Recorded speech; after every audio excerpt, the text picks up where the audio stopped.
Senator Lindsey Graham has been talking with the former president during his last days in office. And of course, they worked a lot together throughout the course of his presidency. And he joins us now. Senator Graham, great to have you with us today. Thank you very much for being here. Your thoughts as you have watched all of this unfold this evening? Well, I thought it was pretty flawless. Roy Blunt is right here. I thought he did a magnificent job. I nominate him to do this for the rest of his life. But Amy and Roy did a good job representing the Senate. Good speech by President Biden. I wish President Trump had been there. That was not to be. I talked to him last night.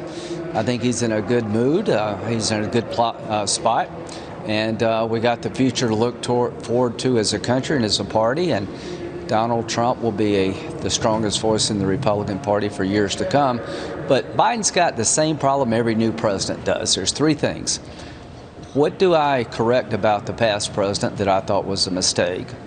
What do I build on that I think was a success of the past president? And how do I make it about me? How do I chart my own way? And my question is, how will Joe Biden be different than Barack Obama? Will this be the third term of Obama, or will it be something different? What about the GOP? Senator, it's Bret Baier. In the Senate, right now, there's negotiations ongoing between Mitch McConnell and Chuck Schumer, how this 50-50 split is going to work, whether there's a deal on not blowing up the filibuster. Right. Currently, there are some senators that have holds on nominations already. Where does this stand as far as negotiating power in the U.S. Senate?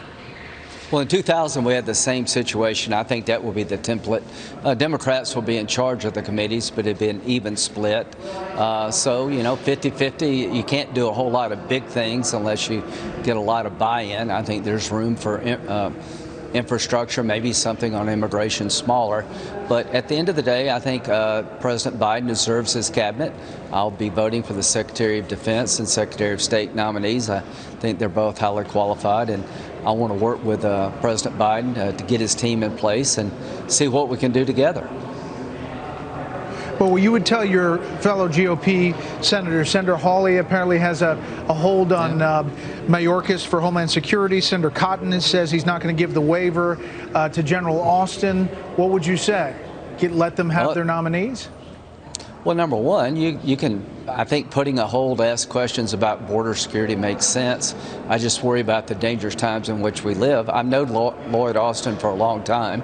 I think he's an excellent nominee to be Secretary of Defense. I think his worldview is pretty sound. Tony Blinken is very close to President Biden. I think he's a reasonable person. He's somebody a Democrat would pick. So the way I look at these things, I expect the Democratic president to choose people different than I would have. As long as they're qualified and of good character, I'm inclined to vote for them. So I will grant the waiver to Austin, and I will vote for him. And Senator Cotton's, I see the world much like he does on national security, but that's where I'm going to come out, and I think they're going to get confirmed. Senator, today when President Trump, then he was still president, boarded Air Force One to head to Florida, he spoke to people who were gathered there, and he said, "We will be back in some form." So what form that takes, I would imagine, is going to depend on a number of things, one of which is the business before the Senate of potentially moving forward with this second impeachment. I know that's something that you are against. Where does that stand today? Well, it looks like we're going forward. We're about to impeach a guy in Florida, okay? We're about to impeach a man who's out of office for the express purpose of making sure he can never run again. I think it's unconstitutional. I think it continues to divide the country. I think it puts a cloud over the presidency. It will open up Pandora's box regarding the presidency itself. So I would like the Republican leadership to be more firm. Mitch McConnell has been a good majority leader. He was indispensable to President Trump of not only doing judges, but everything else that we did. He's a solid conservative, but I'm hoping that he will make an announcement soon saying that impeachment under these circumstances is unwise and unconstitutional. If this party is going to survive, we've got to realize that Donald Trump had a consequential presidency for conservatives, that he's going to be the strongest voice in the party. I realize that, and I appreciate that. And the test for President Trump is, will he help us in 2022 take back the House and the Senate? Because without his help, we cannot take back the House and the Senate. With his help, I think we can. But Senator, you mentioned Senator McConnell. He said the other day that the mob that attacked the Capitol was fed lies and, quote, provoked by the president. Yeah, I think so. Well, no, I don't. I think there's some things being said by the Trump campaign about the election that were wrong. 66,000 people under 18 did not vote in Georgia. There were not 8,000 felons voting in Arizona. This whole thing about the Dominion computer system was, to me, just way out there. But the people who broke into the Capitol are responsible for their actions. I'm not responsible. Trump's not responsible. If you think President Trump committed a crime, he can be prosecuted. Impeachment is a political exercise that will further divide the country and I think eventually destroy the presidency. But you just said Senator McConnell is a good leader. He got on the Senate floor and said that the mob was provoked by the president. Yeah, I don't agree with him. And if you think that would be a crime, to provoke somebody, to incite them to violence. Show me the clip where he did that. What I would say about Senator McConnell, that I think he has been a good leader. He's a great street fighter. I think he'll be a challenge for Schumer. But he is, in my view, giving some legitimacy to this impeachment process that I think is wrong. They impeached the president of the House in 24 hours without a lawyer and without one witness. Now, is that what we're going to become as a country? I hope not.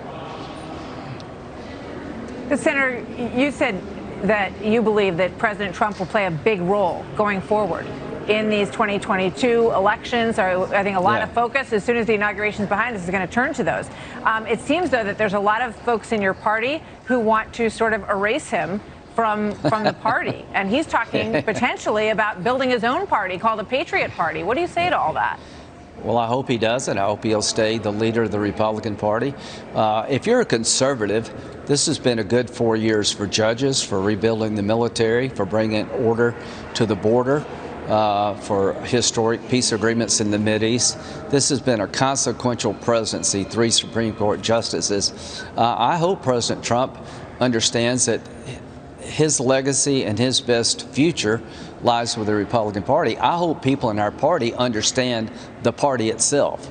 If you're wanting to erase Donald Trump from the party, you're going to get erased.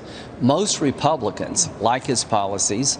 A lot of Republicans like his style. A lot of people are disappointed with him personally at times, but appreciate the outcomes he's achieved for our country. So this idea of moving forward without Donald Trump in the Republican Party is a disaster for the Republican Party. The one way Democrats can survive is for the Republican Party to crack up. The best way for the Republican Party to crack up is try to move forward without Donald Trump. Senator, do you have any regrets about how you handled all of this over the past 4 years? You ran against President Trump as a candidate, called him all kinds of names. You then got very close to him and became an advisor. Yeah, you ran out of names. He ran out of your cell phone numbers. And, and you then got very close to him and you advised him. Then you were part of the effort in Georgia to talk about votes down there. And then on the Senate floor after the mob came in, you said enough is enough. I'm done, essentially. Do you have any regrets of how you've handled all of this? No, not at all. I think the president had a right to challenge. If he'd been a Democratic president, nobody ever begrudges a Democrat for going to court. He's not the first politician to say, I've ever been cheated out of an election. But once the legal process was over, I didn't believe it was appropriate for the Congress to overturn certified elections at the state level where there was no dispute about the electoral slate. So we pushed it too far, I thought. I thought the commission idea was a very bad idea. But I've enjoyed getting to know the president. He can be a handful. I've had my differences with him, but he's allowed me to have a say in his presidency that I appreciate. And if you care about the military, he's done as good a job as anybody since Ronald Reagan. If you want to make America safer from radical Islam, he destroyed the caliphate. If you want Iran to be stood up to, he did. If you want China to be taken on, he did. If you want to create order out of chaos at the border. He achieved all of that. He got Mexico to do things that Mexico would never have never done in the past to help us with immigration. So I am proud of what he's achieved. I'm disappointed at him at times. What he did on January the 6th, going to that rally, was a big mistake. It was out of bounds, but I don't think it was a crime, and I blame the people that came into the Capitol, not him. Senator, before we let you go, do you believe that he should or will run again in 2024, and would you support that? I think the first thing he needs to do is take a little time to himself. He's going to be a potent force in the Republican Party. I hope he will help us take back the Senate and regain control of the House. That's really, I think, the first step for him and all of us. But if he does run again, I think there will be a lot of support in the party for him. But I'm not worried about 2024. I want to help Biden where I can. I want to get this country back on track. Impeachment is not the way to heal. I want to do what I can to help President Biden stand up to a radical agenda and work to make my party stronger. The best way to make the Republican Party stronger is to realize that Donald Trump did a lot of good for this country, the conservative movement, and work with him, not against him, to make us stronger. And just to be clear, by helping Biden, would you tell your Republican colleagues to release the holds on his nominees? Well, they got to make that decision. I'm going to vote for the nominees. I think the DHS person, you know, one thing about being a senator, you get a lot of advice where you ask for it or not, so I don't go around giving unsolicited advice. He's not doing anything wrong. Hawley can put a hold on anybody, so can I. Yeah, they can ask to investigate the election. I just don't agree with that. So at the end of the day, the Secretary of Defense and the Secretary of State are going to be confirmed here pretty soon. I hope the DHS guy will get his vote on the Senate floor and give Biden a cabinet he can work with. But we're going to have our hands full. I'm going to be the budget chairman. I'm going to be fighting Bernie Sanders as he uses the budget reconciliation process to impose the Green New Deal, higher taxes, and Medicare for all. So to my Republican colleagues out there, let's work together. We're going to have a real challenge on our hands. Senator Graham, we appreciate your time today. Thank you, Senator. Good to see you. President Biden, as you can